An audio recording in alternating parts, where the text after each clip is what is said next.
ಇದ್ರು ನಂದಿ ಬೆಟ್ಟದಲ್ಲಿ ಈಗ ಎಂಥದ್ದು ನಂದಿ ಬೆಟ್ಟ ಅಭಿವೃದ್ಧಿ ಅಂತ ಮಾಡೋಕ್ಕೆ ಪ್ರವಾಸಿ ತಾಣ ಮಾಡೋಕ್ಕೆ ಆ ತೊಟ್ಲುದು ಇದು ಬರುತ್ತಲ್ಲ ಏನದು ಏನಂತಾರೆ ಅದನ್ನು ಮಾಡಕ್ಕೆ ಹೊರಟಿದಾರಲ್ಲ. ಬಹುತೇಕರಿಗೆ ಗೊತ್ತಿಲ್ಲ, ಸುಮಾರು ನಂದಿ ಬೆಟ್ಟದಲ್ಲಿ 5 ನದಿ ಮೂಲಗಳು ಇರುವಂಥ ಜಾಗ. ಅಲ್ಲಿ ಹುಟ್ಟುವಂಥ ನದಿಗಳು ಅರ್ಕಾವತಿ, ಚಿತ್ರಾವತಿ, ಈ ಥರದ 5 ನದಿಗಳು, ಪಾಲರು, ಈ ಥರದ 5 ನದಿಗಳು ಹುಟ್ಟೋ ಜಾಗಕ್ಕೆ ತಗೊಂಡೋಗಲ್ಲ ಆಗ್ತಾ ಇದ್ದೀರಾ.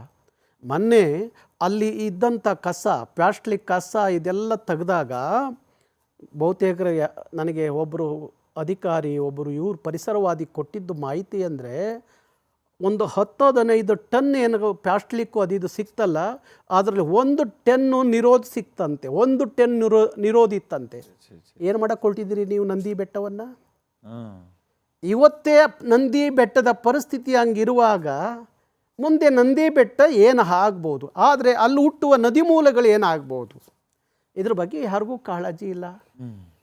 ಗೊತ್ತಾಯ್ತರ? 100 ಕೋಟಿ ಅನುದಾನ ಯಾರಿಗೆ ತತ್ತೀರಿ? 100 ಕೋಟಿ ಅನುದಾನ ನಿಮ್ಮ ಕಮಿಷನ್ಗೋಸ್ಕರ 20, 30, 40% ಅವ್ರು ತಿಂದರು ಅಂತ ಇವರು ತಿಂದರು